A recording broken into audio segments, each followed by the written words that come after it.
हमने आप में अपने बेटे के लिए एक अच्छी माँ देखी।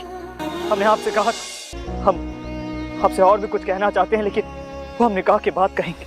शायद आपको याद हो, वो यही बात थी। हमने जब आपको देखा तो महसूस किया कि सिर्फ आपका चेहरा ही नहीं, आपका दिल भी हया की तरह नेक और खूबसूरत है। हमें लगा कि आपसे बेहतर माँ हमारे बच्चे को मिल ही नहीं सकती।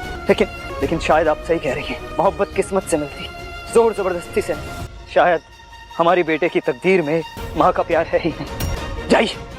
जाइए नूर, चली जाइए यहाँ से, इससे पहले कि हम अपना इरादा बदल लें, और इस अरमान को भी हमारी नजरों से दूर ले जाइए। आप दोनों को आपकी मोहब्बत, आपकी खुशियाँ मुबारक हो। आलिया को लगा बड़ा झटका, आसमां है अभी तक जिंदा। सीरियल उड़ारिया के आने वाले एपिसोड में आप देखने वाले हैं बड़ा ट्विस्ट। जिस तरीके से शो की कहानी आगे बढ़ती है और हम देखते हैं कि किस तरीके से यहाँ पर जो आसमां है वो निकाह के लिए मुर्तजिम से तैयार हो जाती है। मुर्तजिम और आसमां का निकाह होने वाला है। ये तुम क्या कर रहे हो मुर्तजिम? क्यों कर रहे हो ऐसा? किसी की मोहब्बत को कैद करके रखना गुनाह है माँ साहब, इसलिए हम इन्हें आजाद कर रहे हैं। आजाद तो हम इन्हें करेंगे, जिंदगी की कैद से। नूर बीबी से काजी पूछते हैं कि आपको ये निकाह कबूल है या नहीं, तो यहाँ पर जो है आसमां कुछ नहीं बोलती है। जिसके बाद जो बेगम साहिबा है वो उसके कान में खुसफुसाती है और कहती है हमने तुम्हारी शर्तें पूरी तो कर दी।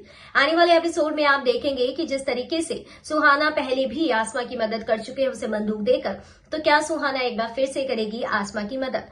वहीं पर दूसरी ओर निकाह से भाग जाती है आसमां, और जब उसे पकड़ने की कोशिश की जाती है तो बेगम साहिबा बीच में आ जाती है, जिस वजह से आसमां उनके पैर पर गोली चला देती है। आसमां फिर भागती है, फिर मुर्तजिम और उसके लोग उसे पकड़ लेते हैं। मुर्तजिम कहता है तुमने ये अच्छा नहीं किया, हमारी माँ पर गोली चलाने की जरूरत कैसे हुई, हम तुम्हें नहीं छोड़ेंगे। अब ऐसे में इसी बीच आलिया को भी पता चल जाता है कि आसमां जिंदा है, क्योंकि आसमां का फोन आलिया पर जाता है और यहाँ पर आलिया बताती है कि मैं तो सिर्फ अरमान को पाना चाहती थी और इसलिए मैंने ये सब कहा।